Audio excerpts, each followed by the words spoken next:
All right, guys, welcome back to Cat Till. Today we've got something really cool to talk about.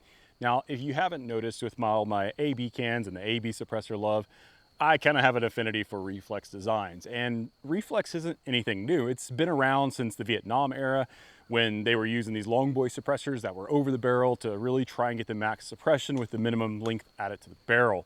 And they made comebacks on and off throughout the last decade, and we're kind of back in another happy moment where reflex suppressors are finally making a return to the scene, and they're in a good way. Now, one thing that I just wanted to share from a historical perspective, what really drew me into reflex cans back in the day was the Mark 12. Now, the Mark 12 was a special purpose built receiver that was handed off during the GWatt times in the early 2000s. And with it, Ops Inc. actually designed an over the barrel reflex can that basically threaded down, and having those 2 points of contacts not only helped it with concentricity, it helps with the return to zero, and when it came to the Mark 12, it was showing that your zero was maintained whether you had the suppressor on or off, which was a big deal depending on the mission need. Now, this also helped because you have a lot more volume and it goes back over the can, or back over the barrel, so you get more volume without adding more length. In this example, this is around a 9-inch can, but it only adds about 6 inches or so roughly of length onto the end of the gun. But that's just a little bit of the history of what got me into it. Let's talk about the modernized version and why we're here today. So Griffin Armament, guys, these guys have been in and out of the reflex game. So they actually had a can back, and I believe it was maybe 2017. My numbers might be a little bit off on that, but they used to make a can that was called the SPR, and it was their entry into the reflex lineup. But the problem was reflex cans just don't really take off too well, because they're pretty specialized and have some requirements. In a day and age where free float handguards are all over the place, where tuck suppressors are really becoming a norm, having the ability to have something that goes over the barrel is a little bit tricky, because now you've got to worry about your mounting technique, you have to worry about the diameter of your barrel, you have to worry about how much space you have between your handguard and the suppressor, and can you accommodate it. But if you can, if you're one of those people who have a setup that you want it to designate as a reflex can, Griffin may have something for you. So Griffin has introduced their PSR series of suppressors. These are their over the barrel, featuring their dual lock system, which after I finally figured out how to do it today, just playing around with the dual lock, it's actually pretty snazzy, and I might love this lock system. And I think that's kind of a common phrase for a lot of folks who start getting into it. But with the dual lock system, it's wrap it on, wrap it off. And so all you got to do is push that collar up halfway and then give it a little bitty turn off, and we're off. And while we have the can off, you can see this is a very large over the barrel muzzle brake. The barrel terminates up here, and then all of this is giving you a little bit of extra real estate behind. And then when we add that in, we're getting a little bit more real estate, and we get a suppressor that's approximately 2.5 inches over the barrel so that you get more volume. And we're not taking a long DMR style gun.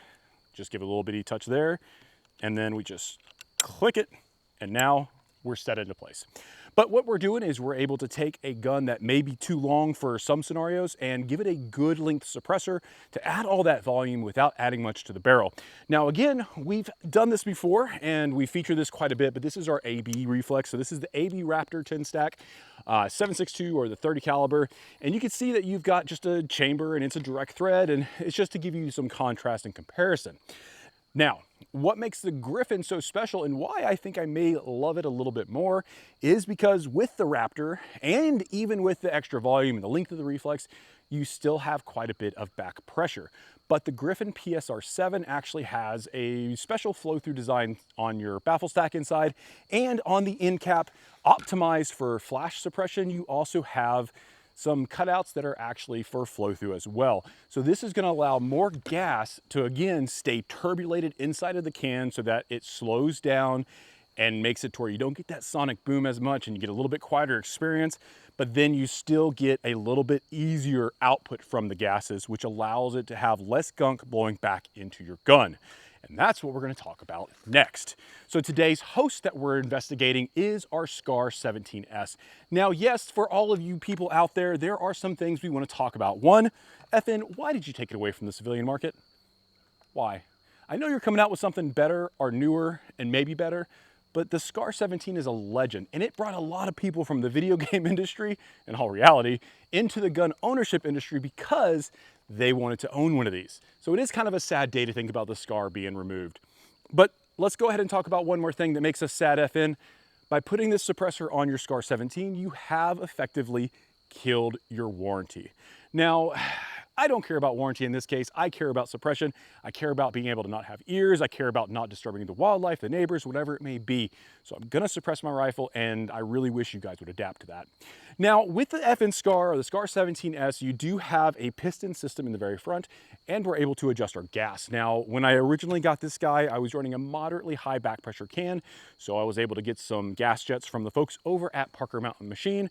We took out the original gas jet, we played around with about 4 different kinds, and once we finally got it settled to where our brass was ejecting right where we wanted to, we just set it and forget it. Nowadays, you've got 2 different types of multi-select gas jet options. You can get the discarder, which is going to be from K&S, and you have a replaceable jet inside the discarder, so you can even further optimize it, or you can go with the Scarburator, which you've got to get from a company that's pretty poor on communication and pretty slow to respond, but makes a solid product with 16 adjustable settings for your SCAR, so you can really tune that in. But again, let's continue talking about how we have our setup today, just because I love this gun so much and I really think it's a cool setup. Now, featuring for our optics, we are running the Razor 1:6 LPVO. Yes, LPVO push, even though it wasn't used, but the Razor 1:6 is probably the quintessential 1:6 optic that you can get. It is the HD-e Gen 2, and this one in particular is the one that was issued to the Rangers. It is the EBR-7F reticle, which is gonna make a lot of you scratch your heads if you know this reticle. So the reticle breaks down in MRAD, and it has ballistic holds for a very particular round, a very particular rifle, very particular everything that doesn't match up to anything else. And your turrets are in half MOA adjustment. Not quarter, not MILRAD like the reticle, but half MOA turrets and MILRAD on the reticle. So it's a funky scope, but honestly, I love it. When I did the ballistics breakdown with the SCAR with my typical PMC 147 grain 308 ammunition, I was actually seeing my calculator tell me that it was gonna be really comparable to the ballistic holds. I mean, within minute of pig. So within minute of pig, I should be okay out to 600 yards with the ballistics dial inside the scope.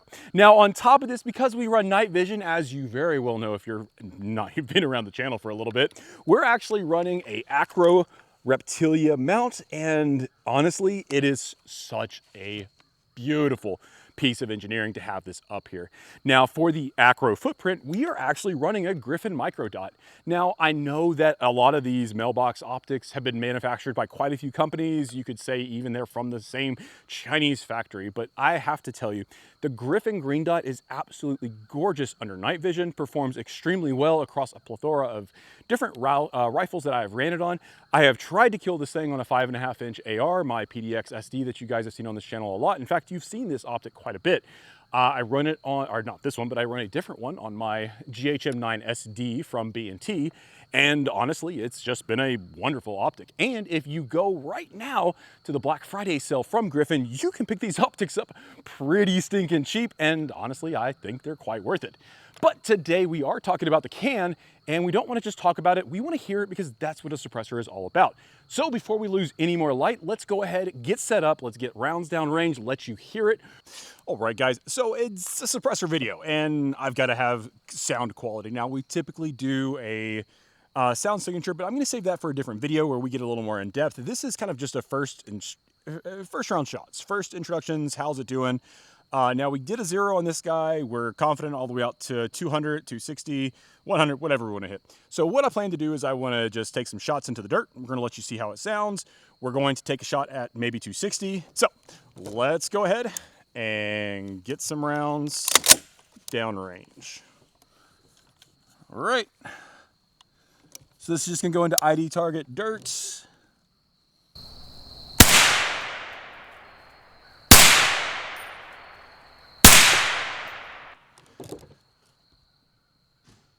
So no ears ringing by any means. The SCAR is a louder host, but I will say that just a little bit more gas blowback, but it's also because I have a little bit of wind. But all right, let's see if we can connect on steel.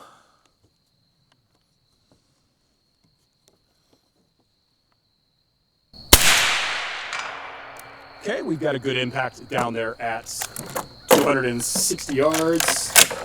So the tolerance on the shoulder is something that you may want to consider, and I'll probably reach out to Griffin to talk to him a little bit about it. But the Tikka, which honestly has the clearances, has the tolerances, it was really tight getting it over this barrel to the point that we started getting wear on our shoulder, and we just weren't comfortable. We were a little bit worried that it wasn't going to fully sit, and that could have caused issues, so we're not going to do that. So do note that when you're working with these kind of specialty over the barrels, you got some tolerances you need to be very cautious of. So we went ahead, we're on 300 blackout. Now, of course, 300 blackout is just insanely quiet on most occasions. But let's go ahead, get it set. And then we give this a little that. And then we give it a little turn and it drops into place. Now this is a single shot 300 blackout.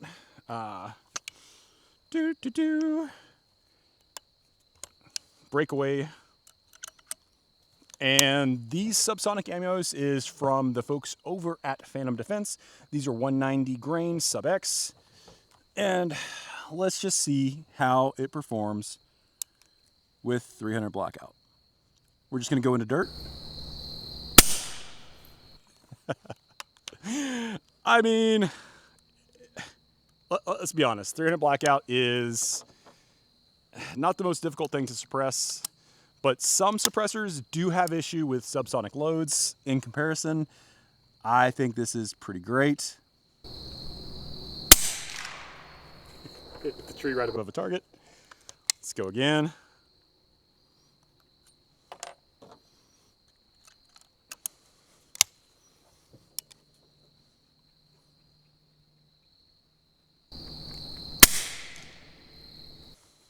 So, all in all, 300 blackout performs as you'd expect.